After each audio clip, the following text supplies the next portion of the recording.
See? Hold on a second. You see it's nothing but wood. Okay? So we're going to go down over here and I'll show you a little more. Okay? See here. And at an angle. Okay? All this, everything. This whole mountain in a 100-mile radius. Nothing but trees. Now this right here seems to me more like a creepypasta or made-up story. They're claiming that this tree had special powers and was fully sentient and conscious. That means it's alive. I believe I found a new Mandela effect. 2 special trees. One in the Rockefeller Center and one in Washington, D.C. in the monument. According to their history, is that these are talking trees. They have conscience, telepathic properties, and you can also have conversation with them.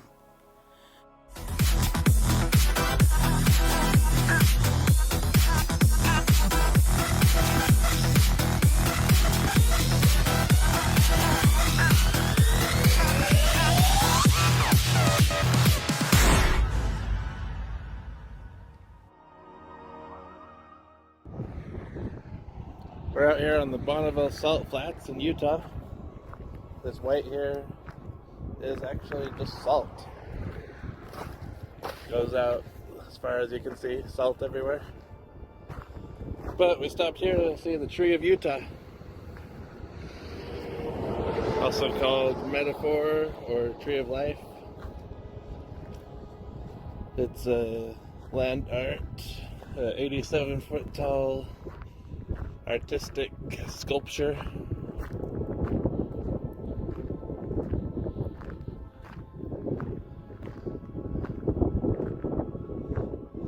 Looks like giant tennis balls on a tree. Carl Moman did this in 1986, I think it says. I'm trying to read the plaque over there.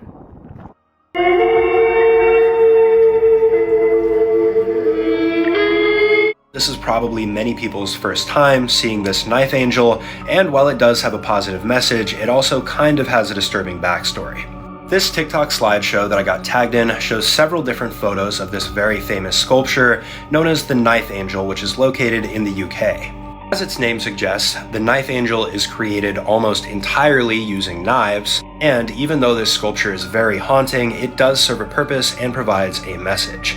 In the UK back in 2014, knife violence was on the rise and increasingly becoming more prevalent. In an effort to combat this, the British Ironworks Centre developed the idea of creating an angel made entirely out of knives that were confiscated from the public. In total, there are roughly 100,000 knives on this sculpture, and some of them have even been used with bodily fluids on them as well. Of course, they were sterilized though before being added.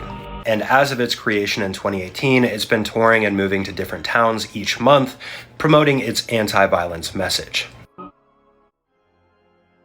To hide a secret than to put it in the open where everybody can see it.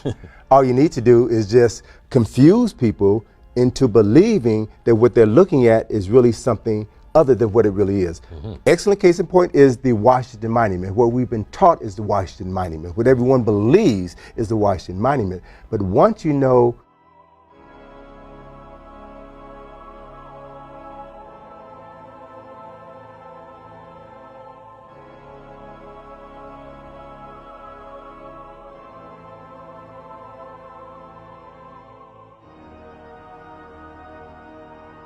secret, the secret, the secret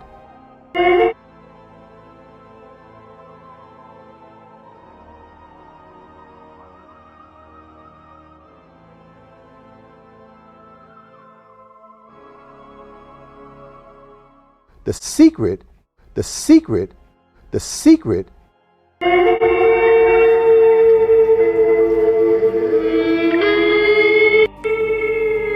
If you live in the United States of America, more than likely you recognize this right here as the Washington Monument. And this slideshow that I got tagged in has been getting some traction and starts off with a photo of the special tree that's inside of the Washington Monument.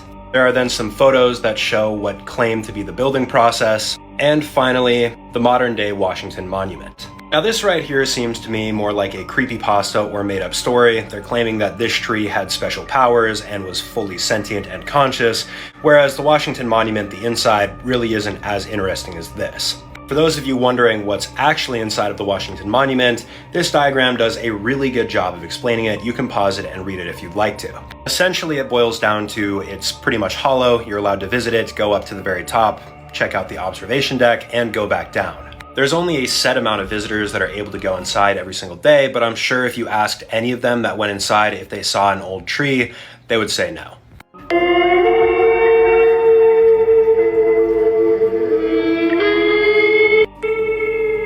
If you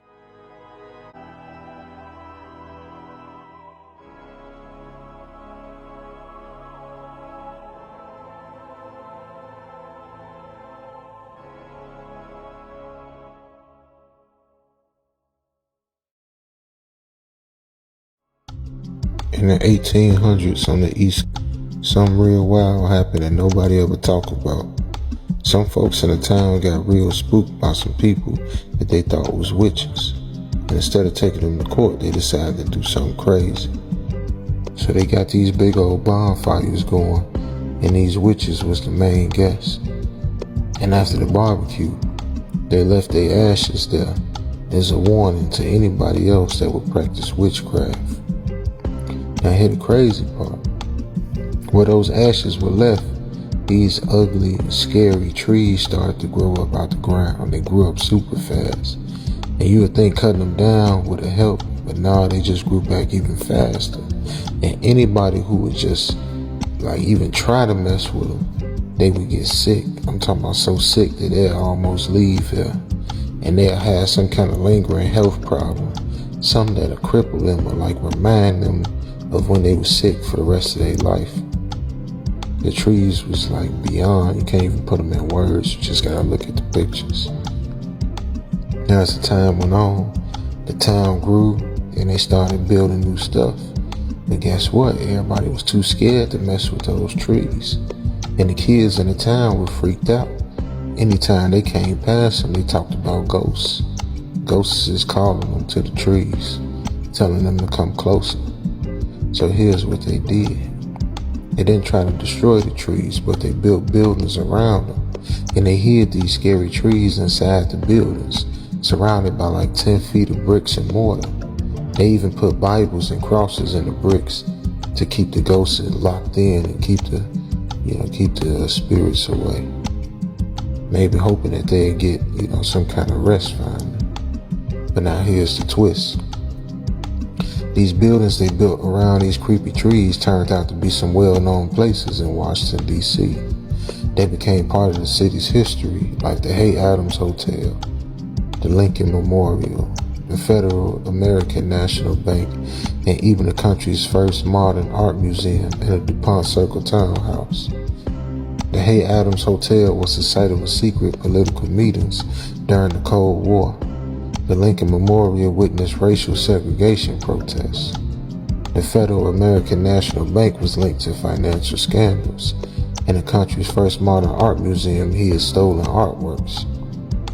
Now Washington, D.C. has a secret, a real scary one, and all those famous buildings was built around these trees trying to hide them, and they still there, lurking behind the walls. In the 1800s on the East, something real wild happened that nobody ever. Everyone knows the Washington Monument, but the next time you come to visit, you should come check out the smaller monument that's right beside it. I'm Joe Himmelly, and today I'm in the National Mall in Washington, D.C. This is the Jefferson Pier Stone. The spot has been marked since 1793 when Thomas Jefferson wanted to make the line between the White House and the proposed Washington Monument the new prime meridian, the arbitrary north-south line that marks 0 degrees longitude. It was originally marked with a wooden stake and replaced by a stone in 1804. But in 1874, the stone was mistakenly removed by the Army Corps of Engineers while constructing the Washington Monument. The stone one you see today was placed in 1889, despite the Greenwich Meridian having been accepted 5 years prior. You'll notice that some words are chiseled out. It had read being the center point of the District of Columbia, but the prime meridian of DC moved in the early 1900s, making the message on the monument no longer true. This has been a Cincinnati production. Thanks for watching.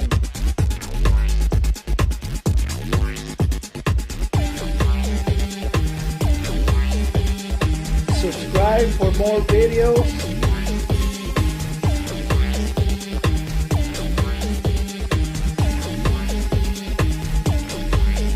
If you'd like to support the channel, links are in the description.